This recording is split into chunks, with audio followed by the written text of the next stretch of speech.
Welcome back to peer-guided DBT lessons, provided by DBT skills application, Peers Helping Peers.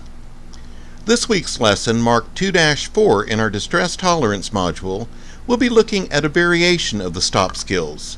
Again, we would like to remind everybody, we're simply peers helping peers, working together to bring about a more peaceful, content, and ultimately happier life.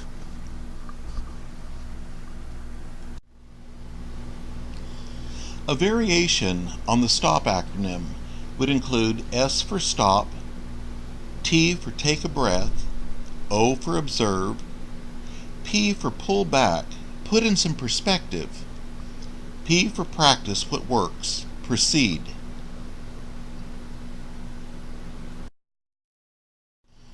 Remember, before you reach the point that your distress overwhelms you, stop.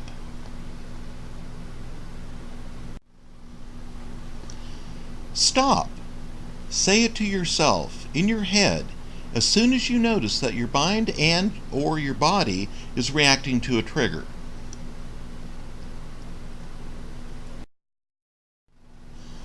Stop helps to put in the space between the stimulus, the trigger, whatever we are reacting to, and our response. Stop. Literally stop. Freeze. Pause. Take a breath, a deep breath, slowly in.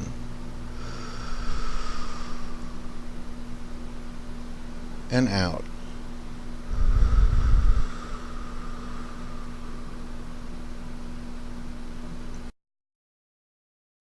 In.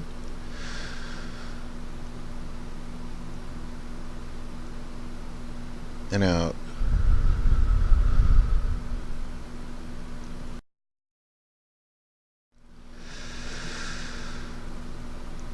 And out.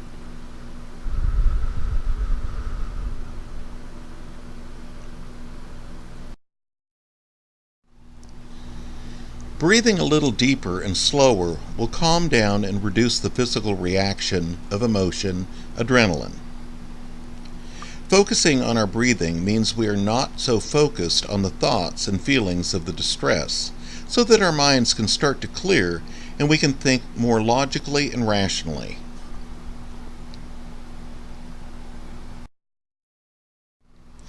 Observe. Essentially, you want to look at the situation as if you pressed the pause button. Pausing the situation, including the emotions you feel and the urges they can be causing, often helps de-escalate the intensity of your emotions. Observe what's going on both inside of you and around you. We can notice the thoughts going through our mind. We can notice what we feel in our body. And we can notice the urge to react in an impulsive way. We can notice the vicious cycle of anxiety, sadness, or anger, etc. Noticing helps us to diffuse from those thoughts and feelings and therefore reduce their power and control. Pull back. Put in some perspective. When you're in a crisis, it is easy to zoom in and only see a tiny bit of the bigger picture, but then you only have one slice of information. You need to be able to see the whole picture, zoom out, to figure out the best course of action.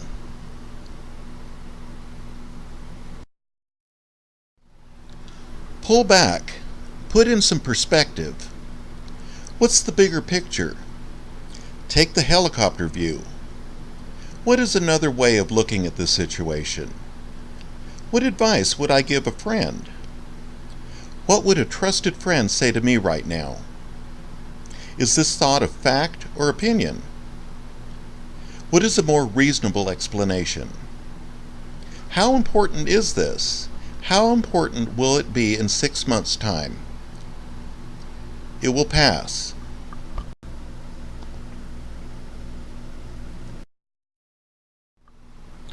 Learning to see things differently. The helicopter view. Sometimes it's useful to use a metaphor to help us consider the bigger picture. When something is distressing us, We're so close to it, emotionally involved with it, part of it, that makes it really hard to stand back from what's happening. It's like the well-known saying, we can't see the wood for the trees. Or like Google Earth, we see the close-up view, but we can't see anything else. We can zoom out our view and see the bigger picture. We could call this the helicopter view. As the helicopter takes off, getting higher and higher, it sees a bigger and bigger picture and is less involved with the detail at ground level. So as we pull back from an emotional situation, we can start to see things much more clearly and rationally. When using the helicopter view, the first thing we must do is to stop, take a breath, and ask ourselves, what is the bigger picture? What am I reacting to?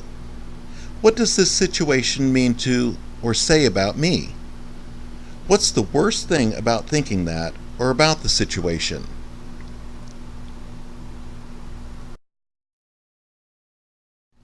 Using the helicopter view, we always want to stop, take a breath, and ask ourselves, what is the bigger picture? And after we've looked at self, we want to ask ourselves, what does this look like to others involved? What meaning might they give the situation? What might their thoughts and feelings be?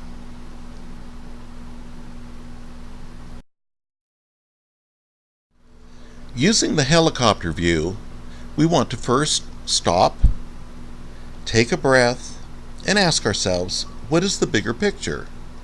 And after looking at self and others, we want to look at how would this seem to someone outside the situation, an outsider who's not emotionally involved. What would someone else say? What would I say to others?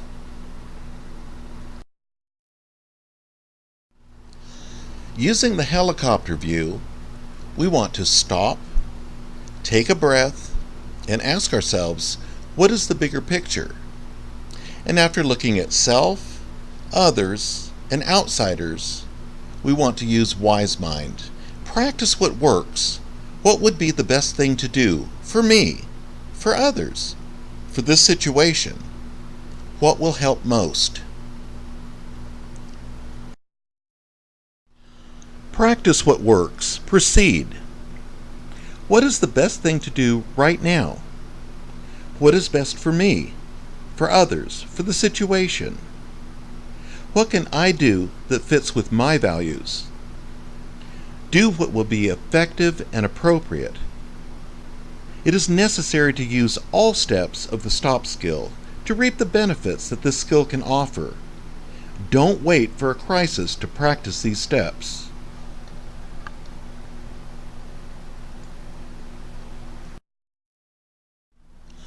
Next week in our peer-guided DBT lessons, Distress Tolerance module, we'll be looking at improved skills, improving the moment.